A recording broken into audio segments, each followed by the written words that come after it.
Daniel chapter 2. Nebuchadnezzar's dream. In the 2nd year of his reign, Nebuchadnezzar had dreams that troubled him, and sleep deserted him. So the king gave orders to summon the diviner priests, mediums, sorcerers, and Chaldeans to tell the king his dreams.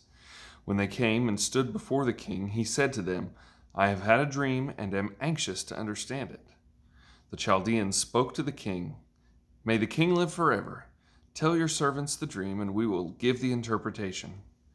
The king replied to the Chaldeans, "My word is final. If you don't tell me the dream and its interpretation, you will be torn limb from limb, and your houses will be made a garbage dump.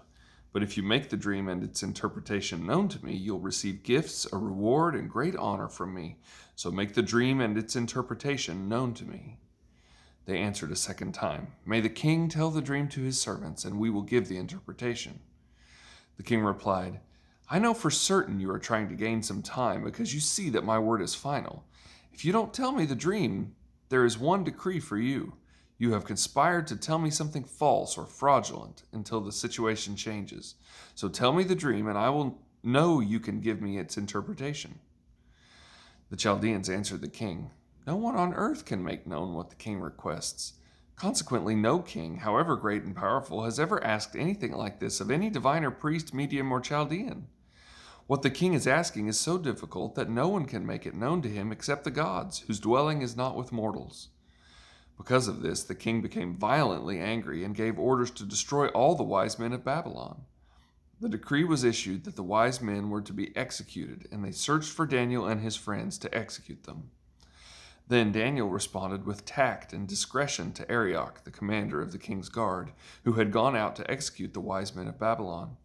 He asked Arioch, the king's officer, "Why is the decree from the king so harsh?" Then Arioch explained the situation to Daniel. So Daniel went and asked the king to give him some time so that he could give the king the interpretation. Then Daniel went to his house and told his friends Hananiah, Mishael, and Azariah about the matter, urging them to ask the God of heaven for mercy concerning this mystery, so Daniel and his friends would not be killed with the rest of Babylon's wise men.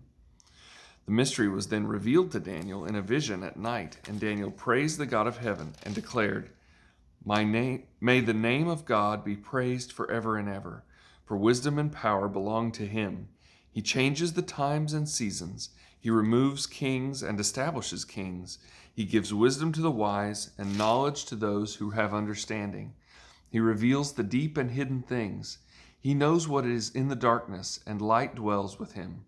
I offer thanks and praise to you, God of my fathers, because you have given me wisdom and power, and now you have let me know what we have asked of you. For you have let us know the king's mystery." Therefore Daniel went to Arioch, whom the king had assigned to destroy the wise men of Babylon. He came and said to him, "Don't kill the wise men of Babylon. Bring me before the king, and I will give him the interpretation." Then Arioch quickly brought Daniel before the king and said to him, "I have found a man among the Judean exiles who can let the king know the interpretation."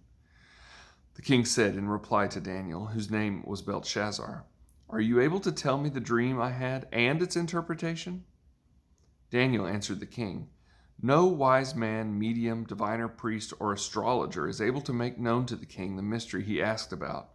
But there is a God in heaven who reveals mysteries, and he has let King Nebuchadnezzar know what will happen in the last days. Your dream and the visions that came into your mind as you lay in bed were these. Your Majesty, while you were in your bed, thoughts came to your mind about what will happen in the future. The revealer of mysteries has let you know what will happen. As for me, this mystery has been revealed to me not because I have more wisdom than anyone living, but in order that the interpretation might be made known to the king, and that you may understand the thoughts of your mind." The dream's interpretation. "My king, as you were watching, a colossal statue appeared. That statue, tall and dazzling, was standing in front of you, and its appearance was terrifying. The head of the statue was pure gold. Its chest and arms were silver, its stomach and thighs were bronze, its legs were iron, and its feet were partly iron and partly fired clay. As you were watching, a stone broke off without a hand touching it, struck the statue on its feet of iron and fired clay, and crushed them.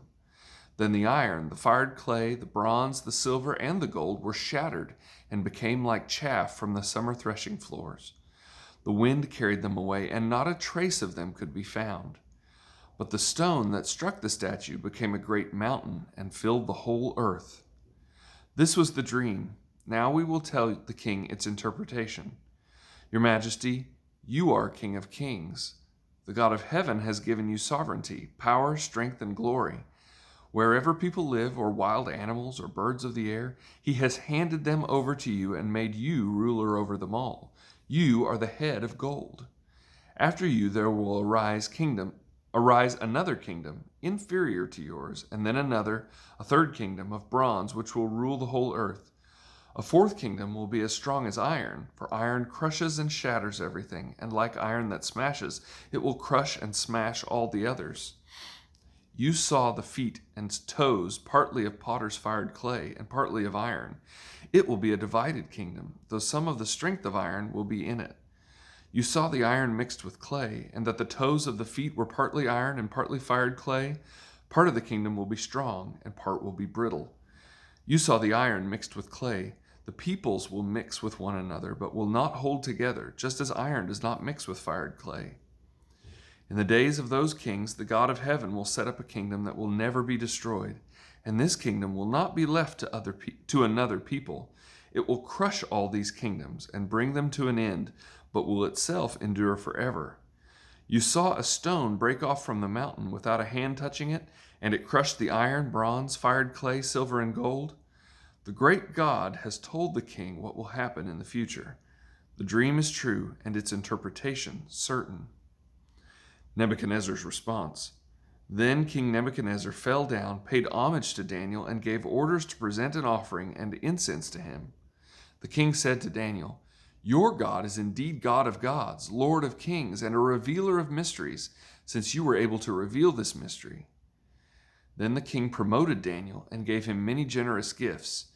He made him ruler over the entire province of Babylon and chief governor over all the wise men of Babylon. At Daniel's request, the king appointed Shadrach, Meshach, and Abed-nego to manage the province of Babylon, but Daniel remained at the king's court.